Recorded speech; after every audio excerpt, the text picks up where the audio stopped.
Good morning sisters. Morning sir. நம்ம பார்த்துருக்க subject community health nursing. அதில் செகண்ட் சாப்டராக இப்போ சோஷியாலஜி பார்த்துருக்கோம். சோஷியாலஜியில் இதுக்கு முன்னாடி ஃபேமிலி பற்றி முடிச்சிட்டோம். இப்போ நம்ம பார்க்க போகிறது கல்ச்சுரல் பேட்டர்ன்ஸ். கல்ச்சர்னாலே அர்த்தம் வந்து கலாச்சாரம்னு பேர் வரும் தமிழில். பார்த்தீங்கன்னா பேட்டர்ன்ஸ்னால் வடிவங்கள். கலாச்சார வடிவங்கள் எப்படி இருக்குன்னு பார்க்கலாம். முதல்ல வந்து கல்ச்சரோட டெஃபினேஷன் என்னன்னு கொடுத்துருக்காங்க. டெஃபினேஷன் வந்து training and refinement of mind, taste and manners. இந்த வேர்ட்ஸ்லாம் பார்த்துடலாம். முதல்ல ட்ரைனிங்னா ட்ரெயின் பண்ணுறது, அது பிரச்சனை இல்லை. ரெண்டாவது ரிஃபைன்மெண்ட்னா ஒரு பொருளில் இருக்க அழுக்கு தேவையானலாம் நீக்கிறது, அதாவது சுத்தப்படுத்துறது தான் ரிஃபைன்மெண்ட்டு அர்த்தம். இங்கே கொடுத்துருக்க 3 விஷயம் மைண்ட், டேஸ்ட் அண்ட் மேனர்ஸ். மைண்ட்னா மனது, டேஸ்ட்னால் நார்மலாக ருசின்னு சொல்லுவாங்க, பட் இங்கே நம்ம ரசனையும் எடுத்துக்கலாம். மூணாவது மேனர்ஸ்னால் நடத்தை. நம்ம நடத்தைக்கு இன்னொரு வார்த்தை முன்னாடியே பார்த்தோம், பிஹேவியர்னு. இப்போ என்ன சொல்ல வராங்கன்னா, ஒரு மனுஷனோட மனது, அவனோட ரசனை, அவனுடைய மேனர்ஸ் இதெல்லாம் ட்ரெயினும் ரிஃபைன் பண்ணுறது தான் ஒரு கல்ச்சரோட வேலைன்னு சொல்கிறாங்க. நம்ம ஃபஸ்ட்டு ஒன்று பார்த்தோம். அதாவது கல்ச்சர்னால் வந்து இருக்கணும்னா முதல்ல சொசைட்டின்னு ஒன்று இருக்கணும். இங்கே 2 பேர் மட்டும் இருந்தால் மட்டும் ஒரு கலாச்சாரம் உருவாகாது. கலாச்சாரம் உருவாக ஒரு சொசைட்டின்னு வேணும். மனுஷனாக மாற்றுறதும் சொசைட்டி தான். இது வந்து ஒரு ரிலேஷன்ஷிப் இருக்கிற இடத்துல. அதே மாதிரி கல்ச்சர் வந்து ஒரு தலைமுறையிலேருந்து அடுத்த தலைமுறைக்கு கடத்தப்படும். இதே மாதிரி நாங்கள் முன்னாடி ஒன்று பார்த்தது வந்து பழக்க வழக்கங்கள் சொல்லியிருந்தோம். பழக்கம் வந்து கல்ச்சர் ஜென்ரேஷன் கீழே வந்தால் பழக்கம் மடுப்பு இருக்கும். அதே தான் இங்கேயும் வந்திருக்கு. கலாச்சாரத்தில் என்னெல்லாம் இருக்குதுன்னா, நம்ம எப்படி வாழணும், நம்ம மதத்தை எப்படி பின்பற்றணும், என்ன மொழி பேசுகிறோம், நம்ம பழக்க வழக்கங்கள் இதெல்லாம் வந்து கல்ச்சரில் வரும். கிட்டத்தட்ட கல்ச்சர் வந்து நம்ம எப்படி வாழணும் அப்படின்னு சொல்லி கொடுக்குன்னு சொல்கிறாங்க. இப்போ நம்ம ஏன் கல்ச்சர் பற்றி பேசணுன்னா, ஒரு கம்யூனிட்டி ஹெல்த் ஒர்க்கர் ஏதாவது ஒரு இடத்துல வேலை செய்ய போகிறாங்கன்னா அங்கே என்ன கலாச்சாரம்னு நம்ம தெரிஞ்சுக்கணும். அது ஏன்றதை ஸ்டெப் பை ஸ்டெப்பாக பார்க்கலாம். முதல்ல வந்து நியூட்ரிஷன்னா ஊட்டச்சத்து சிம்பிளாக சொல்லலாம். ஆனால் இங்கே நம்ம யூஸ் பண்ணுறது உணவு பழக்கம், எப்படி சாப்பிட்றாங்கன்றது. அதாவது ஒவ்வொரு இடத்துக்கும் எனக்கு வந்து உணவு சாப்பிட முறை வேறு மாதிரி இருக்கும். உண்மையாக ஒரு பிராமின் கம்யூனிட்டி எடுத்துட்டிங்கன்னா அவங்க நான்வெஜ் சாப்பிட மாட்டாங்க. சில இடத்துல வந்து சில பேர் வந்து பூண்டு, வெங்காயம் இதெல்லாம் சமையல் சேர்த்துக்க மாட்டாங்க. இன்னும் சில பேர் வந்து காய்கறிகளே பண்ணுவாங்க. இப்போது சிக்கன்னா சூடு, இதுனா குளிர்ச்சி அப்படின்னு சொல்லிட்டு டிஃப்ரென்ஷியேட் பண்ணுவாங்க. கிட்டத்தட்ட இப்போ ஃபுட் பேட்டர்ன் வந்து ஒவ்வொரு இடத்துக்கும் மாறும். இப்போ நம்ம இங்கேருந்து இட்லி தோசை சாப்பிட்றோன்னா நார்த்தில் போனால் சப்பாத்தி இப்படி சாப்பிடுவாங்க. அது வெளிநாட்டுக்கு போனால் கொரியாவுக்கு போனால் நூடுல்ஸ் சாப்பிடுவாங்க. இந்த பக்கம்னா மட்டன், பீஃப்னு சாப்பிடுவாங்க. ஒவ்வொரு இடத்துக்கும் அது மாறும்னு சொல்கிறாங்க. ரெண்டாவது மதர் அண்ட் சைல்டு ஹெல்த், தாய் சேய் நலம். கல்ச்சர் வந்து எதில் அஃபெக்ட் பண்ணுறது முதல்ல பார்க்கலாம். முதல்ல கன்செப்ஷன்னா கருவுறுத்தல். ரெண்டாவது ப்ரெக்னன்சினா கர்ப்பமாகுதல். சைல்டு பர்த்னா குழந்தை பெறுதல். இன்ஃபேன்ட் ஃபீடிங்னா குழந்தைக்கு பால் பெறுதல். சைல்டு ரேரிங்னா குழந்தைக்கு எப்படி வளர்க்குறது. இது எல்லாமே கல்ச்சர் வந்து டிஃபைன் பண்ணுன்னு சொல்கிறாங்க. சில கம்யூனிட்டியில் வந்து கர்ப்பமாக இருக்கும்போது முட்டையோ பாலோ கறியோ சாப்பிடக்கூடாது அப்படின்னு ரூல்ஸ்லாம் வச்சுருக்காங்க. முக்கியமாக கிராமப்புறங்களில் பார்த்திங்கன்னா குழந்தை பிரசவத்துக்கு வந்து யாரும் டாக்டர்கிட்ட போக மாட்டாங்க. அங்கேயே யாராவது வயசான லேடி இருப்பாங்க, அவங்களே தான் இது பண்ணுவாங்க, பிரசவம் பார்ப்பாங்க. ரெண்டாவது சில இடத்துல சார் இதை பற்றி உங்களுக்கு சொல்லியிருக்கேன்னு நினைக்கிறேன். இந்த முதல் 3 நாளில் வந்து குழந்தைகள் தாய்ப்பால் கொடுத்து சில இடத்துல விட மாட்டாங்க. ஏன்னா அது வந்து அழுக்குன்னு சொல்லுவாங்க, கொலஸ்ட்ராம், அது வந்து சொல்லியிருக்காங்க.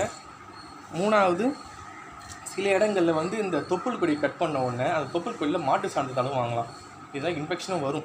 இந்த மாதிரி நம்ம போகிற இடத்துல வந்து இந்த கலாச்சாரத்துலலாம் இருக்குதுன்னு தெரிஞ்சுக்கிட்டோம்னா நம்ம வந்து பெட்டராக சர்வ் பண்ண முடியும் அப்படின்னு சொல்கிறாங்க.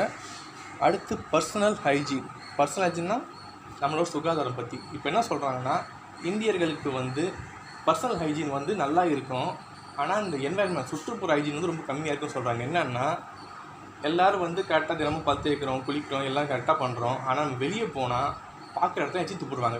அதுவும் தனியாக கீழே சைடில் துப்ப மாட்டாங்க. எங்கே போகிறாங்களோ அங்கேயே துப்புவாங்க. அதனால் என்ன நோய் பரவதை பற்றி கவலைப்பட மாட்டாங்க. அப்படி தான் சிம்பிளாக சொல்லியிருக்காங்க. அடுத்து என்வாயர்மெண்டல் சானிடேஷன். இப்போ ஹைஜீன்னாலும் சானிடேஷனாலும் ஒரே இடத்துல வரும், சுகாதாரம் தான்.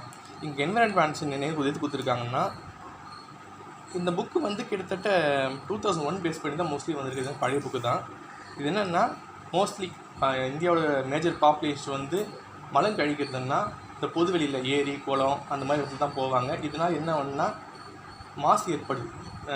சாயில் பொல்யூஷன் தான் மாசு வரும். Soil pollution and water pollution வரும்னு சொல்கிறாங்க. ரெண்டாவது இந்த நம்ம கிராமப்புறத்துலாம் வந்து ஆற்றுல தான் துணி துவைப்பாங்க குளிப்பாங்க பார்த்துருக்கீங்க. துணி துவைக்கிறது குளிக்கிறது பிரச்சனை கிடையாது, அதனால் அது வந்து பிரச்சனை இல்லை.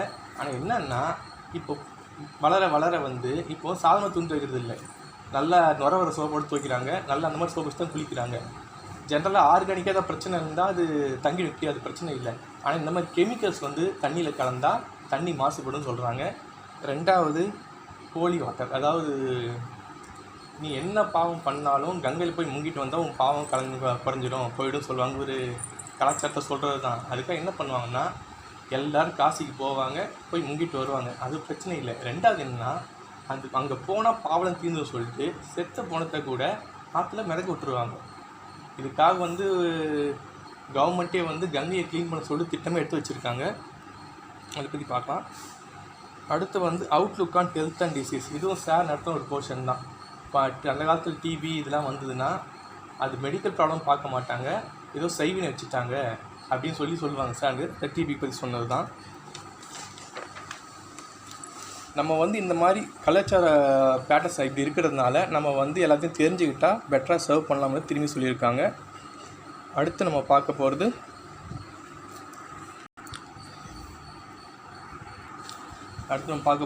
கம்யூனிட்டி. நோ மேன்ஸ் ஐலண்ட், இந்த வார்த்தை வந்து தமிழ் வந்து என்ன பழமொழி சொல்லுவாங்கன்னா தனி மரம் தோப்பாகாதுன்னு சொல்லுவாங்க. அந்த காலத்தில் அரிஸ்டாட்டில் சொன்ன ஒரு விஷயம், ஒருத்தனுக்கு சொசைட்டி தேவையில்லைன்னா ஒன்றும் மிருகமாக இருக்கணும் இல்லை கடவுளாக இருக்கணும். அதாவது மனுஷனுக்கு சொசைட்டி எவ்வளோ முக்கியன்றதை அப்பயே சொல்லிட்டாங்க. நான் சொன்ன மாதிரி பிறக்கிறதுலேருந்து இறக்குற வரைக்கும் மனுஷ சமூகத்தை தான் ஒன்றிணைஞ்சு தான் இருக்கணும். இப்போ நம்ம பார்க்க போகிறது கம்யூனிட்டி.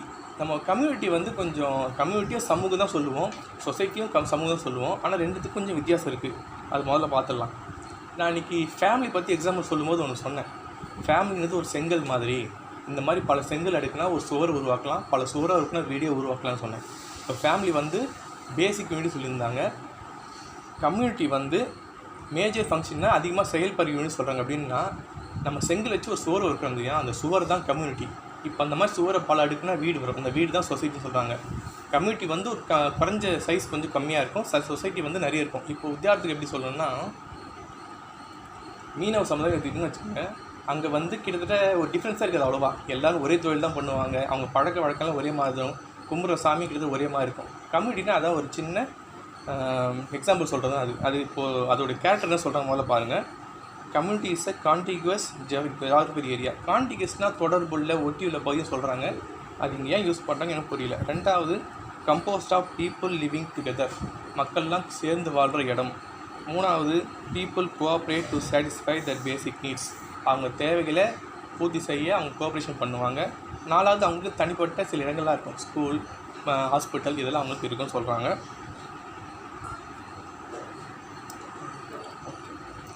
இப்போது சொசைட்டியோட ஸ்ட்ரக்சர் பார்க்கலாம்.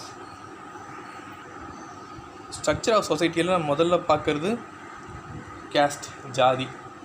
இந்திய சொசைட்டி வந்து ஃபுல்லாக கேஸ்ட் பேஸ் தான், ஜாதி பேஸ் பண்ணி தான் இருக்கும். ஜாதிக்குள்ளேயே உள் ஜாதி எல்லாம் நிறைய இருக்குது, அதெல்லாம் இப்போ சொல்லியிருக்காங்க. ஒவ்வொரு ஜாதிக்கும் ஒரு பழக்க வழக்க முறை, ஒரு திருமண முறை, சாப்பிட்ற முறை, ரிச்சுவல்ஸ் எல்லாம் இருக்குதுன்னு சொல்கிறாங்க.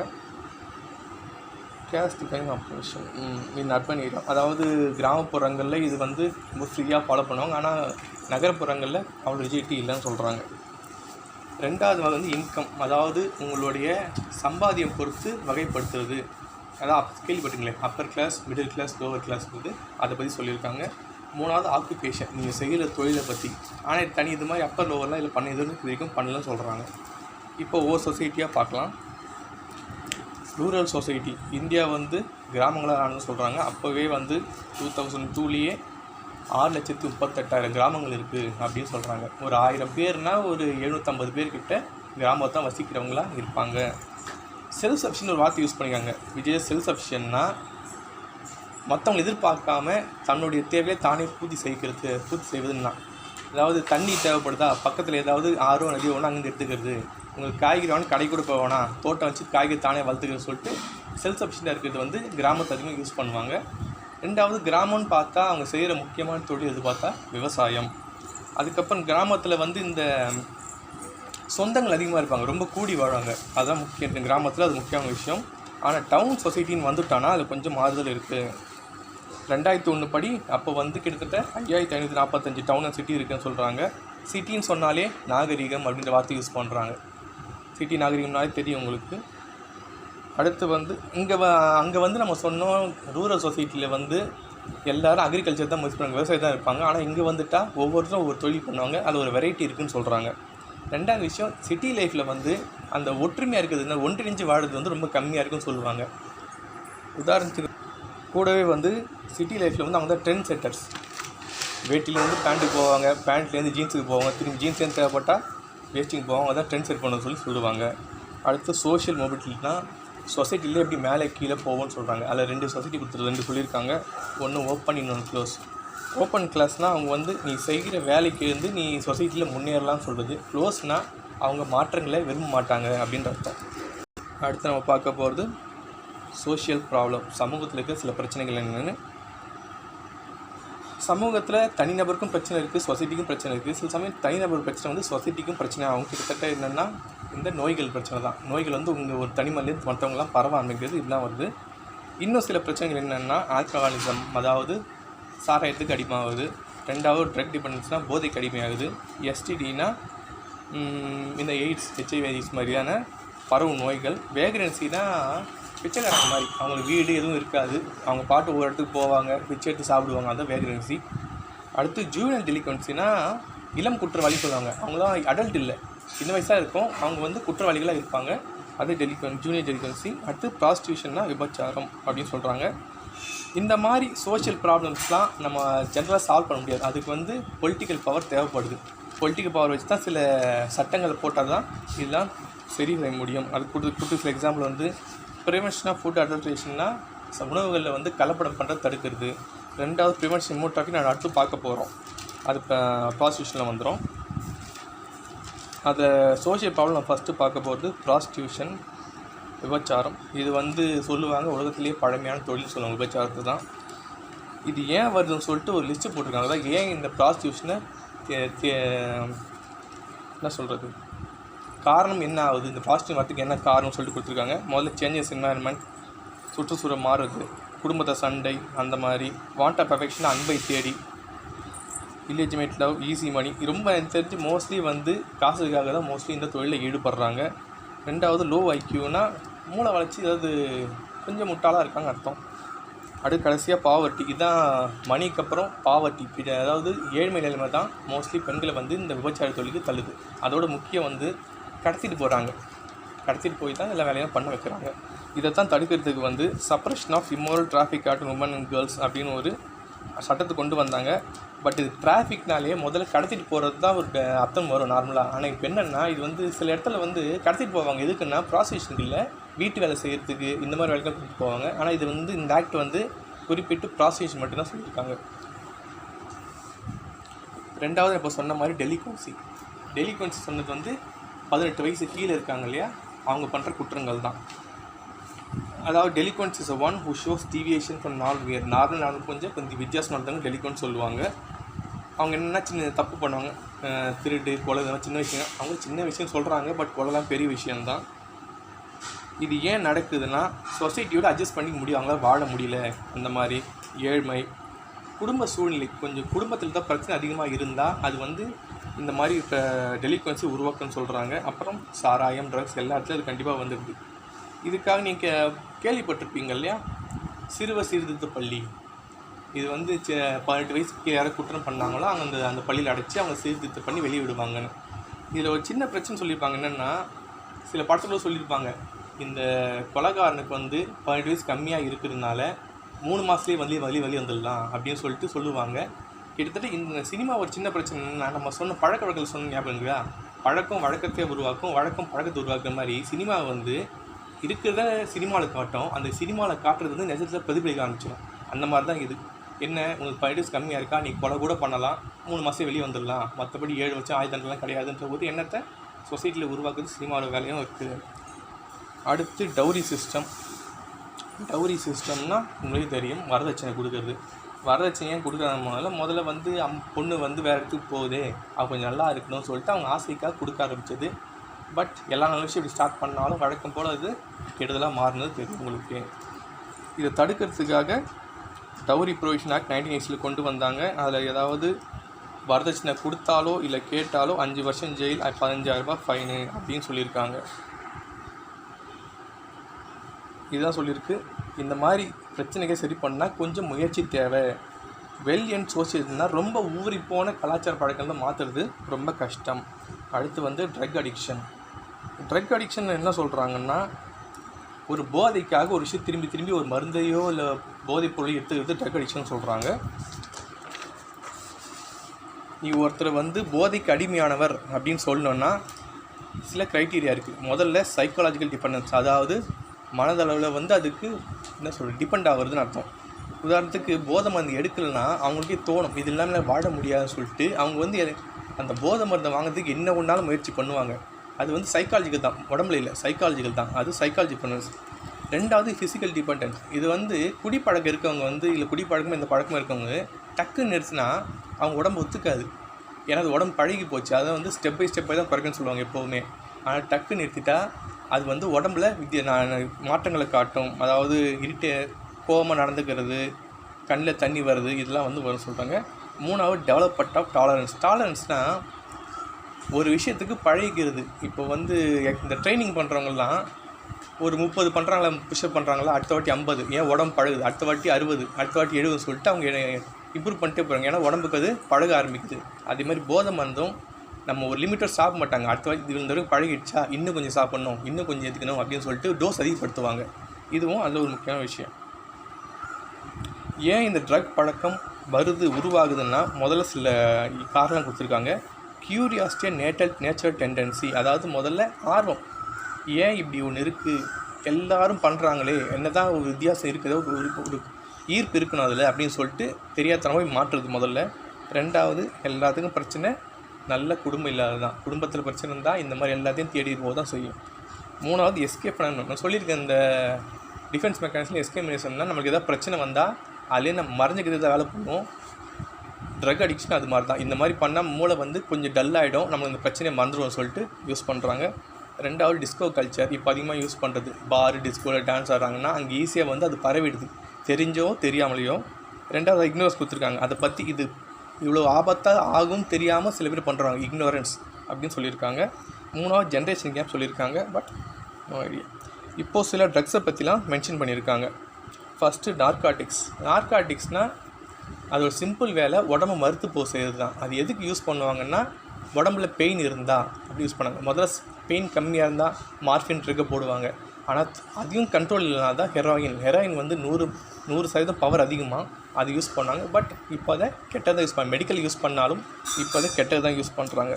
அதுக்கு காமனாக நம்ம சினிமாவில் சொல்கிற பேர் ப்ரௌன் சுகர்னு சொல்லுவாங்க ஹெராயினுக்கு. ரெண்டாவது ஹிப்னாட்டிக் செடேட்டிவ்ஸ். ஹிப்னாட்டிக்னால் இப்போ ஏதாவது டென்ஷன் ப்ரெஷர் ஏதாவது வந்தீங்கன்னா இதை சாப்பிட்டா கொஞ்சம் ரிலாக்ஸ் ஆகும்.